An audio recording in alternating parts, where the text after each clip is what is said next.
Like पिछली बार वैभव मुकाबले में थे, अब की बार करण सिंह आ गए, कुछ डिफरेंट लग रहा है। अनुकूलता है ज्यादा। पिछली बार मुख्यमंत्री के बेटे थे, इस बार आपकी जाति की व्यक्ति भी तो है। राजस्थान में जाति दूर नहीं जाती। ये 2014 और 19 दो ऐसे चुनाव हुए हैं जी, जहां देश ने जाति से, धर्म से, मजहब से और गोत्र से, इन सब से ऊपर उठ करके देश के लिए मतदान किया है। कोरोना में भी मैंने तस्वीर देखी थी, आप पानी पहुंचा रहे थे और वो सुदूर थी, कश्मीर की तस्वीर आई थी। हम निश्चित रूप से काम कर रहे थे, हमने काम को एक दिन भी विराम नहीं दिया। इवन लॉकडाउन में भी हम अपना काम कर रहे थे जी। माननीय अशोक गहलोत साहब के मन में शंका आशंका थी, यदि हर घर तक पानी पहुंचता है तो आने वाले 50 साल तक कांग्रेस के दरवाजे राजस्थान में हमेशा के लिए बंद हो जाएंगे। राम तो आराध्य है, बीजेपी भले ही वोट ना ले लेकिन उनके पक्ष में इसका असर दिखेगा। आप कितना मानते हैं? देखिए, केवल राम मंदिर मुद्दा नहीं जी, राम मंदिर के साथ साथ में जो बड़े फैसले मोदी जी ने लिए, गरीब के जीवन में परिवर्तन लाने के लिए काम करती है, 370 को हटाती है, राम का मंदिर बनाती है। अब जनता को निर्णय करना है।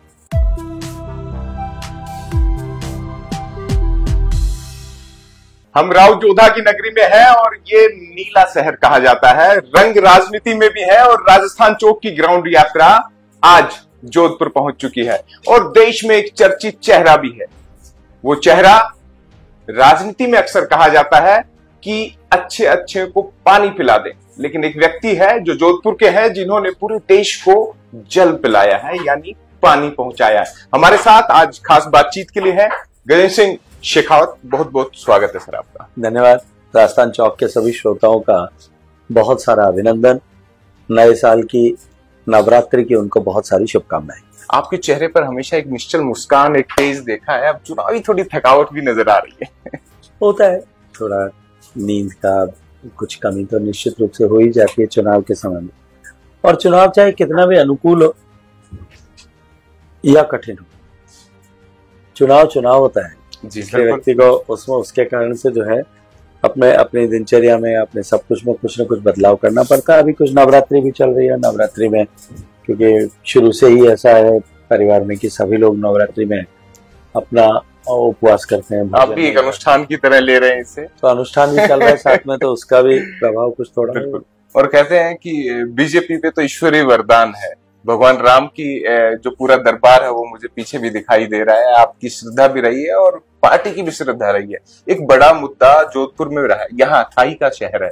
मैं अभी चर्चा करके आ रहा हूँ, वहां राम मंदिर की चर्चा हो रही थी कि राम मंदिर से बीजेपी क्या वोट भी लेगी राजनीतिक तौर पर। तो चर्चा में ये निकल कर आ रहा था कि राम तो आराध्य है, बीजेपी भले ही वोट ना ले लेकिन उनके पक्ष में इसका असर दिखेगा। आप कितना मानते हैं?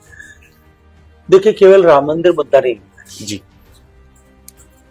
राम मंदिर के साथ साथ में जो बड़े फैसले मोदी जी ने लिए, 370 हटा, सीए, इस क्षेत्र में बहुत बड़ा मुद्दा है जी, क्योंकि यहाँ अनेक पाक विस्थापित परिवार रहते हैं।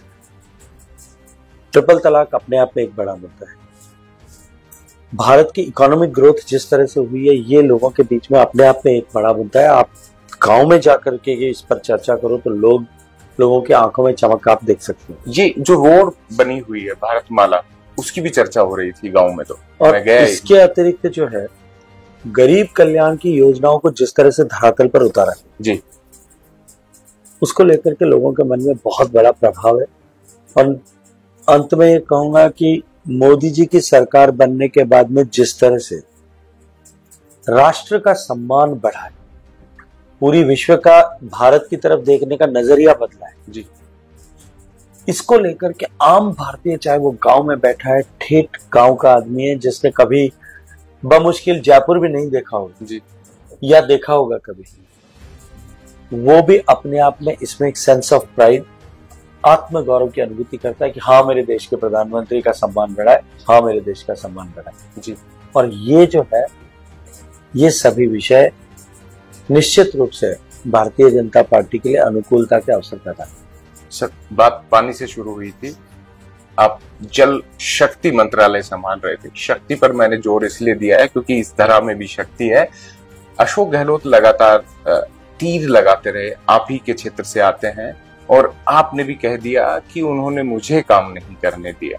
और आरोप ये लगे कि जल शक्ति मंत्रालय है, जोधपुर को क्या मिला, राजस्थान को क्या मिला, उस मिला के बीच में चुनाव आ गए। जनता के बीच में ये सवाल भी उठता है, मेहनत आपने देश भर में करी, पूरे आंकड़े आपके ऑनलाइन है, क्योंकि आधुनिक भारत की तस्वीर में आप आईटी पर भी फोकस करते हैं, लेकिन राजस्थान पीछे छूट गया। इसकी वजह क्या राजनीतिक द्वेषता मानी जाए? निश्चित रूप से। देखिए, जब माननीय मोदी जी के आह्वान के बाद ये काम प्रारंभ किया था, तब तक देश में केवल 16% तक पानी, घरों तक पानी पहुंचता जी।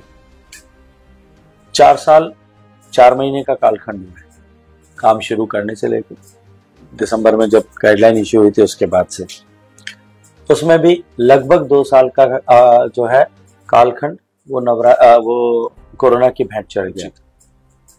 कोरोना में भी मैंने तस्वीर देखी थी, आप पानी पहुंचा रहे थे और वो सुदूर थी, कश्मीर की तस्वीर आई थी। हम निश्चित रूप से काम कर रहे थे, हमने काम को एक दिन भी विराम नहीं दिया। इवन लॉकडाउन में भी हम अपना काम कर रहे थे जी। लॉकडाउन में भी जो परमिसिबल एक्टिविटीज थी जिनमें काम करना चाहिए था, उनमें पानी की पाइपलाइंस डालना उस समय भी। आज मैं गर्व के साथ में कह सकता हूं कि हम 11.5 करोड़ नए कनेक्शन दे करके जो 16% था उसको 76% पे लाने में कामयाब हुए जी। देश के 12 प्रदेशों ने 100% सैचुरेशन किया। लेकिन राजस्थान, जिसको सर्वाधिक बजटीय संसाधन दिए गए देश में, 27,000 करोड़ रुपए का बजट एलोकेशन किया गया। एवरेज एक्सपेंडिचर पूरे देश का जो आता था उससे 5 गुना राजस्थान का आ रहा है जी। और राजस्थान के अगर डेजर्ट डिस्ट्रिक्ट्स का देखें, जोधपुर, बाड़मेर, जैसलमेर, बीकानेर, तो उसका 10 गुना आ रहा है, 2 लाख रुपए पर कनेक्शन जी। लेकिन फिर भी सारे प्रोजेक्ट सैंक्शन किए गए।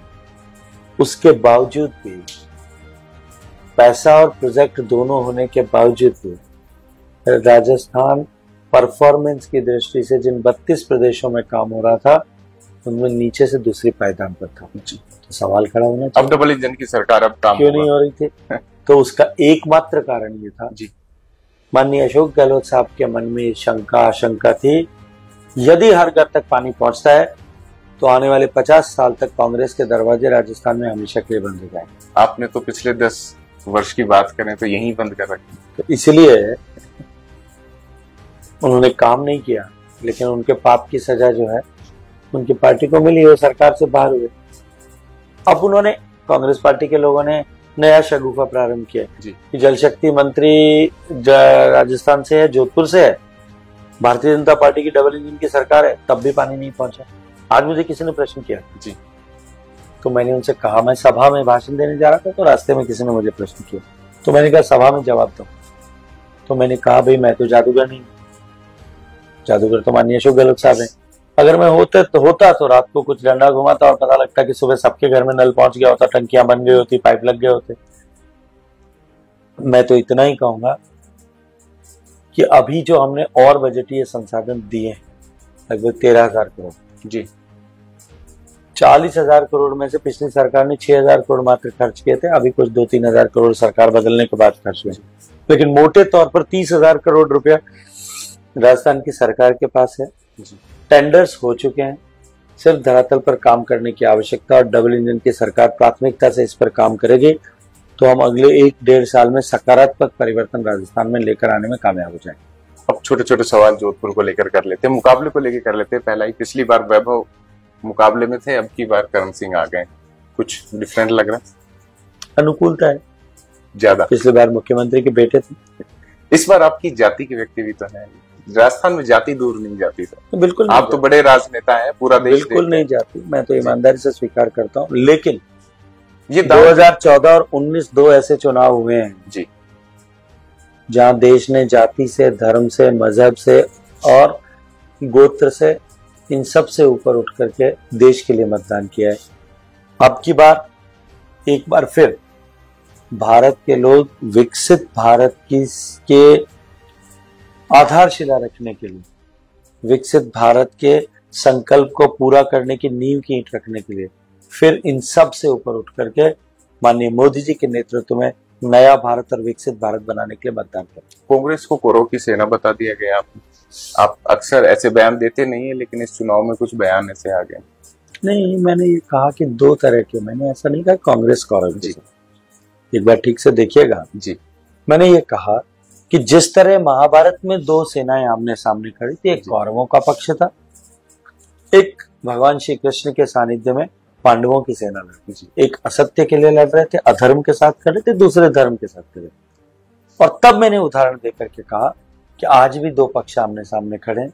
एक वो है जिन्होंने देश को बांटा, एक वो है जिन्होंने देश से पाक अधिकृत कश्मीर देश से जाने दिया, देखते देखते अक्साई चिन्ह का क्षेत्र जाने दिया, जानबूझ करके अपनी स्व प्रशंसा की, आत्मश्लाघा की जो है वो प्रेक्षा में प्राप्त करने के उद्देश्य से उन्होंने देश का 82% पानी, 82% पानी पाकिस्तान को देने का पाप किया। एक तरफ वो पक्ष है जिसने 370 लगाया, जिसने राम को के अस्तित्व को नकारा, जिसने गरीब को वोट बैंक की तरह यूज किया, जिसने देश को अमीर गरीब, ऊंच नीच, छोटा बड़ा, बोली भाषा, क्षेत्र, धर्म, मजहब, इन सब के आधार पर बांटा। और दूसरी तरफ नरेंद्र मोदी जी के नेतृत्व में पंडित दीनदयाल जी के द्वारा बनाए गए आदर्शों पर चलने वाली पार्टी है, जो गरीब को गणेश मान करके सेवा करती है, उसके घर में परिवर्तन लाने के लिए काम करती है। पाक अधिकृत कश्मीर हमारा अभिन्न अंग है, इसको लेकर के कठोरता के साथ में, दृढ़ता के साथ में अपने अभिव्यक्ति करती है। देश में के पानी के बंटवारे के समय में जो गलत हुआ है उसको उलटने के लिए प्रयास करती है। भारत का पानी पाकिस्तान जो जा रहा है उसको रोकने का काम करती है और गरीब के जीवन में परिवर्तन लाने के लिए काम करती है। 370 को हटाती है, राम का मंदिर बनाती है। अब जनता को निर्णय करना है कि वो किस पक्ष में। अमित शाह जी ने भी कह दिया है अलवर में कि हमारा जो जल शक्ति मंत्रालय है, खासतौर पर ERCP, यमुना जल, ये सारी चीजें हो रही है वो राजस्थान के हित की है और ग्रामीण तक पानी भी पहुंचेगा। एक बड़ा सवाल आपसे ये भी बनता है कि जोधपुर की बात कर लें, राजस्थान की या देश की, जब भी समझौता इंडिक अलायंस बना, आपने देखा, आप उस वक्त इसे बनते हुए देख रहे थे और फिर बिखरते हुए भी कई उनके साथी भी दूर हुए, लेकिन यहाँ पर कांग्रेस पूरी सीटों पर नहीं लड़ रही। RLP का साथ ले लिया, एक जगह बांसवाड़ा में तो उन्होंने अपना उम्मीदवार उतार के वापस से ढूंढते रह गए। ये सारी चीजें राजनीतिक गलियारों में भी घूम रही। RLP का कितना असर आप मानते हैं कि इस बार वोट प्रतिशत की क्षति के तौर पर भी हो सकता है अगर आपके ही पुराने साथी दूर गए हैं तो? देखिए, मैं ऐसा नहीं मानता जी कि RLP के जाने से बहुत बड़ा प्रभाव कोई जो है जोधपुर लोकसभा क्षेत्र में, अगर मैं जोधपुर लोकसभा क्षेत्र के परिप्रेक्ष्य में बात करूं तो पड़ेगा। कुछ डिग्रीज का, कुछ अंश का फर्क अगर पड़ता है कुछ मतदाताओं, निश्चित ही दो दल एक साथ आते हैं तो अनुकूलताएं कुछ बढ़ती हैं। लेकिन फिर मैं कहूं, क्योंकि पिछले चुनाव का मेरा अनुभव है कि जो RLP का वर्कर था वो अपने आप को अति उत्साहित महसूस कर रहा था जब उस पास में ये अवसर आया था कि वो मोदी के पक्ष में देश के निर्माण के लिए मतदान करे जी। वरना दिल पे पत्थर रख करके आधे अधूरे मन से शायद वो कहीं काम कर रहा होता। अब की भी स्थिति वैसी है। 9000 कांग्रेसी आपने ले लिए सर, राजस्थान में ये सिचुएशन ऐसी कैसे? ये केवल राजस्थान का विषय नहीं जी, ये पूरे देश भर में विषय है और कांग्रेस पार्टी में भगदड़ मची है। कांग्रेस पार्टी के सभी स्तर के कार्यकर्ताओं को अब यह एहसास होने लगा है कि अब पार्टी अपने अंतिम दौर में प्रवेश कर चुकी है। अंतिम सवाल ले लेते हैं सर, पूरे संभाग का ले लेते हैं।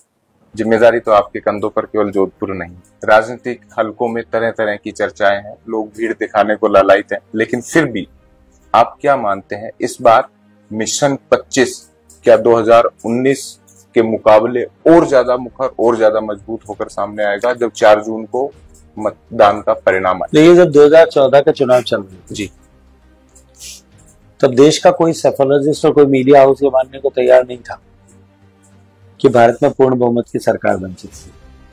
जब तत्कालीन मुख्यमंत्री वसुंधरा राजे जी पहली मुख्यमंत्री थी देश में जिन्होंने ये कहा था कि अब की बार हम राजस्थान में मिशन 25 पे काम करेंगे जी, तो आप सभी लोग कोई भी मानने को तैयार नहीं जी। मुझे याद आता है जब पहली बार 2014 के चुनाव का परिणाम आ रहा था, उस दिन सुबह भी टीवी चैनल्स जो है राजस्थान में 12 सीट जो है बीजेपी को, 13 सीट बीजेपी को और 12 कांग्रेस को दिखा रहे थे, उसमें जोधपुर भी एक थी जी। लेकिन जोधपुर के मतदाताओं ने 4,21,000 वोटों के अंतर से मोदी जी को प्रधानमंत्री बनाने के लिए मुझे आशीर्वाद दिया जी। 2018 में हम चुनाव हार गए थे, 5 साल की ये कहा माना जा रहा था कि एंटी इनकम्बेंसी है जी। हम जब चुनाव के मैदान में थे तब फिर उसी तरह के कयास लगाए जा रहे थे जी। तब भी मैंने दृढ़ता के साथ में कहा था कि हम 25 में से 25 जीतेंगे और हम जीतेंगे। अभी एक बात कहता हूं, 25 तो जीतेंगे, जो फर्क होगा वो सिर्फ इतना कि जो जीत का अंतर पिछली बार 2019 में कुल भारतीय जनता पार्टी को मिले और कांग्रेस पार्टी को मिले मतों का था, उससे ज्यादा अंतर इस बार। मेरे सवाल खत्म हुए सर, लेकिन एक लंबी लिस्ट थी राजस्थान चौक के दर्शकों की, केवल एक सवाल उनमें ले रहा हूं और वो आपके प्रशंसक की थी, वो भी जालोर सिरोही से, और वो भी आपके बयान को सुनकर जो अशोक गहलोत के बेटे वैभव गहलोत के लिए आपने दिया था कि मारो टावर गुम गयो है वापस ले आओ।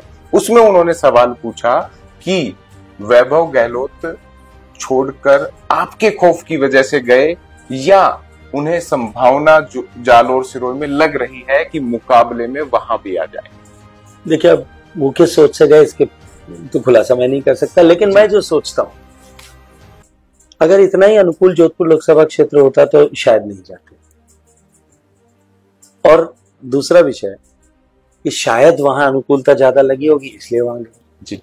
लेकिन मैं एक बात बता दूं, जिस लिख करके रखिएगा, जिस दिन परिणाम आएंगे उस दिन जो राजस्थान की सबसे बड़ी मार्जिन से जीतने वाली सीटें होंगी जी, उसमें से एक जालोर की सीट, यानी आपका बच्चा घर आ जाएगा वापस। अच्छा।